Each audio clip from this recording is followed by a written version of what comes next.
सभी दोस्तों को मेरा क्रांतिकारी राम राम। दोस्तों, जैसे आज सुबह हमारे लिए एक शॉकिंग खबर आई है और वो भी एक हाई कोर्ट से नहीं, दो हाई कोर्ट से साथियों। जोधपुर हाई कोर्ट और जयपुर हाई कोर्ट से साथियों इससे हमें घबराने की ज़रूरत नहीं है। क्यों? क्योंकि राजस्थान में आज तक ऐसी कोई भी भर्ती नहीं है जो कोर्ट का जिसमें रोक न लगी हो साथियों। तो ये तो वो पत्थर हैं, ये तो वो कांटे हैं जो रास्ते में अपने आएंगे ही आएंगे और जिनका सामना अपन को करना ही करना पड़ेगा साथियों आज मैं बात करूंगा दोनों हाई कोर्ट के फैसलों की और उसके बाद में अपन को कैसे आगे बढ़ना है, कैसे अपन को अपनी भर्ती प्रक्रिया को पूरा करवाना है और इसकी नेक्स्ट डेट के से पहले अपन को क्या क्या तैयारी करवानी है साथियों। क्यों? क्योंकि अभी रास्ते बंद नहीं हुए। ये तो वो हैं जो कि हर भर्ती में कांटे आते ही आते हैं साथियों। तो साथियों, मेरी इन बातों का जवाब जानने के लिए मेरे इस वीडियो को पूरा देखिए, मेरे चैनल को सब्सक्राइब करिए, लाइक करिए एंड शेयर करिए। साथियों, आज मैं सबसे पहले बात करता हूं जोधपुर हाई कोर्ट के फैसले की। जो जोधपुर हाई कोर्ट का फैसला है उसमें यह बोला गया, नर्सिंग अधिकारी के पद पर नियुक्ति देने पर रोक। तो राजस्थान हाई कोर्ट का जो जोधपुर की बेंच है उन्होंने नियुक्तियों रोकने का आदेश दे दिया है। इस ऑर्डर को अपन को यहाँ ध्यान से पढ़ना है। उन्होंने नियुक्ति रोकने का आदेश दिया है, न कि फाइनल लिस्ट निकालने का, न कि मतलब जो फर्जी अभ्यर्थी है उनकी डॉक्यूमेंट चेक करने से रोकने का। मतलब यह है कि विभाग को सिर्फ नियुक्ति नहीं दे सकता, विभाग सिर्फ नियुक्ति नहीं दे सकता, इस चीज पे स्टे दिया गया है। बाकी प्रक्रियाएं विभाग अपनी जारी रख सकता है।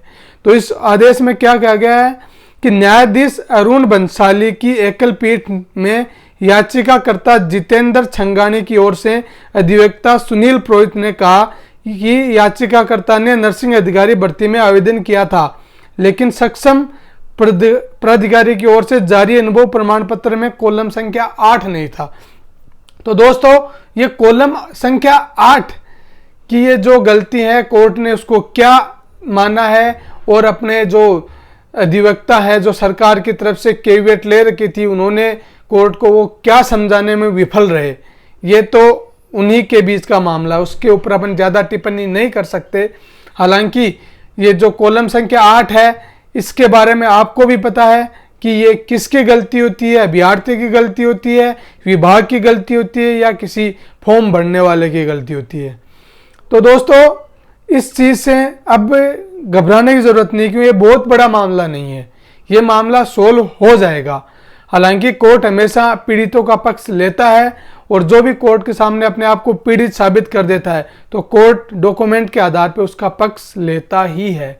तो इससे अपन को डरने की ज़रूरत नहीं है साथियों। इसमें कोर्ट ने आगे कहा है कि उन्होंने कहा कि निर्धारित पत्र में अनुभव प्रमाण पत्र जारी नहीं करने में याचिकाकर्ता की कोई गलती नहीं है।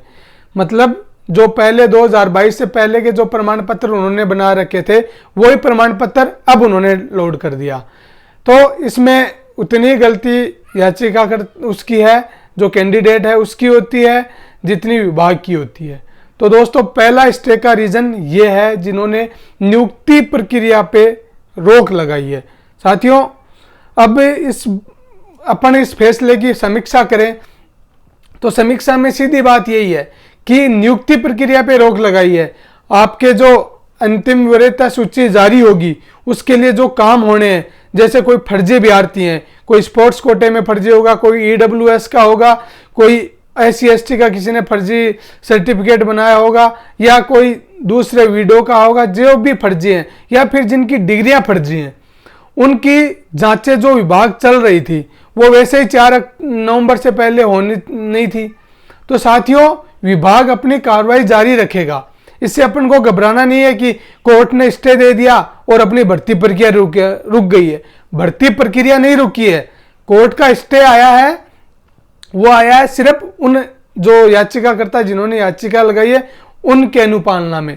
आपकी भर्ती प्रक्रिया वैसे ही जारी रहेगी और अभी भी आपको ज्वाइनिंग मिल सकती है। 4 नवंबर को सरकार का अधिवक्ता का क्या कोर्ट में रुख होता है, क्या वो कोर्ट को संतुष्ट कर पाते हैं, क्या वो स्टे को हटवा पाते हैं, ये अधिवक्ता पे डिपेंड करेगा और ये सरकार की पॉलिसी पे डिपेंड करेगा साथियों, कि सरकार भी कितना चाह रही है। इसके साथ ही जो अपनी फाइल जानी है निर्वाचन आयोग के पास, वो अपनी फाइल भी बहुत तेज गति से रन कर रही है। वो मीणा जी से लेके हर जो दूसरे अधिकारी उनके पास फास्ट से फास्ट जा रही है साथियों। तो उसके लिए भी अपन को डरने की जरूरत नहीं। अब अपना मेन फोकस होना चाहिए कि चुनाव आयोग अपन को ये परमिशन दे दे कि हाँ आचार संहिता में ज्वाइनिंग मिल सकती है। और जो कोर्ट में जो मामला गया है, देखो कोर्ट का मामला तो कोर्ट में के अनुसार ही सलटेगा, लेकिन यह है कि ये मामला इतना बड़ा नहीं है कि आपकी भर्ती प्रक्रिया पूरी रुक जाएगी, रुकेगी नहीं। हाँ, उनकी बात सुनेंगे, कोर्ट उनकी बात भी सुनेगी और ज्यादा जरूरत होगा तो उनके लिए सीट रिजर्व कर देंगी या फिर उनको भी इसमें मौका दे दिया जाएगा। साथ ही इसके अलावा आज का दूसरा मामला है जयपुर हाईकोर्ट का। तो जयपुर हाईकोर्ट में क्या बोला है, जयपुर हाईकोर्ट में क्या मामला हुआ है इसके बारे में, कि अंतिम वरीयता सूची में ज्यादा अंक वाले क्यों नहीं है। जयपुर हाईकोर्ट के जो चीफ जस्टिस हैं जिन्होंने इस मामले को सुना है, उन्होंने ये कहा है कि जिनके नंबर ज्यादा है उनको भी इस अंतिम वरीयता सूची थी उसमें नाम क्यों नहीं शामिल किया गया। हालांकि ये जो भी अभ्यर्थी हैं जिन्होंने भी ये कोर्ट केस किया उनकी बात सही है। यदि उनके नंबर ज्यादा हैं तो वो ज्वाइनिंग पाने के हकदार हैं, और यदि वो उनके बोनस भी ज्यादा हैं, ज्यादा होने चाहिए किसी भी एंगल से, यदि वो करेक्ट हैं तो वो हकदार है। तो ये सीपू की गलती है। लेकिन इससे पहले मैं इन अभ्यर्थियों के लिए भी बोलना चाहूंगा कि ये पहले परियोजना में डाल के भी अपना काम करवा सकते थे। इससे भर्ती प्रक्रिया उलझी ही है और उलझी है, लेकिन इसका भी फैसला हो जाएगा साथियों। ये श्योर है कि अपनी भर्ती अभी कोर्ट केसों में बहुत ज्यादा फंस चुकी है, लेकिन फंसी है। राजस्थान में आज तक ऐसी कोई भर्ती नहीं हुई है जिसमें कोर्ट केस नहीं लगा है। लास्ट के 10 सालों का ये रिकॉर्ड है, और ये रिकॉर्ड राजस्थान में नहीं अभी ऑल इंडिया के अंदर हो चुका है, क्योंकि विभाग में कुछ भ्रष्ट अधिकारियों की वजह से किसी फर्जियों को रख लिया जाता है और जो एलिजिबल कैंडिडेट है उनको बाहर कर दिया जाता है। साथियों, ये भी बहुत बड़ा रीजन होता है। तो अब अपन को इनका सामना कैसे करना है?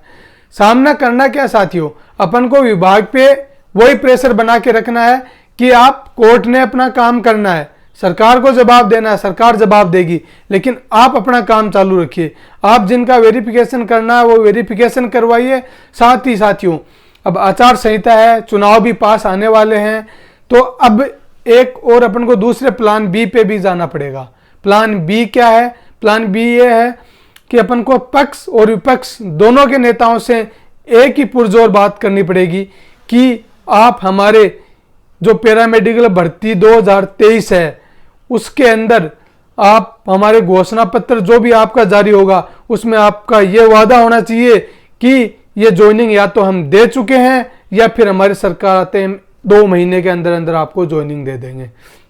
साथियों, ये दबाव आपको पक्ष और विपक्ष दोनों पे बनाना है, क्योंकि घोषणा पत्र में जो भी होगा तो उस पर सरकार कम से कम मंथन तो करेगी, और दूसरी सरकार यदि बाई चांस दूसरी सरकार आती भी है तो वो ये तो नहीं कह पाएगी कि हमने तो इनके लिए कभी बोला ही नहीं, हम तो कभी बोनस अंकों के पक्षधर थे ही नहीं।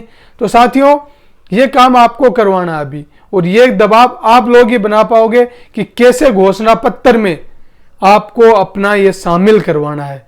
आपकी मांगे, आपकी ज्वाइनिंग का मैटर घोषणा पत्र में अभी शामिल करवाना है। इसके लिए बुगिल बजा दो। और साथियों, इसके लिए मैं भी आपको शुरू से कह रहा हूं, मैं भी अभी अधिकारियों से मिलूंगा, नेताओं से मिलूंगा और उनको बोलूंगा, और उसके लिए वीडियो भी मैं आपको लोड करके बताऊंगा कि हम कैसे बात कर रहे हैं, कैसे उनसे मिल रहे हैं। साथियों, आप भी अभी से लग जाओ, क्योंकि ये बहुत जरूरी काम हो गया, ये बहुत जरूरी स्टॉप हो गया अपन को लेने के लिए। साथियों, रुकना मत, आगे बढ़ते रहना है। इसी शब्दों के साथ मैं कि आपको 2 शब्द बोलना चाहूंगा। रख हौसला, वो मंजर भी आएगा। रख हौसला, वो मंजर भी आएगा, प्यासे के पास चलकर समंदर भी आएगा। और थक के ना बैठ जाना मंजिल के राही, और थक के ना बैठ जाना मंजिल के राही, मंजिल भी मिलेगी और मिलने का मजा भी आएगा। साथियों, आपको ज्वाइनिंग भी मिलेगी और उसको मिलने का मजा भी आएगा। इस कोर्ट केस से अपन को घबराना नहीं है, निरंतर आगे बढ़ना है। नमस्कार साथियों, मेरा क्रांतिकारी राम राम साथियों।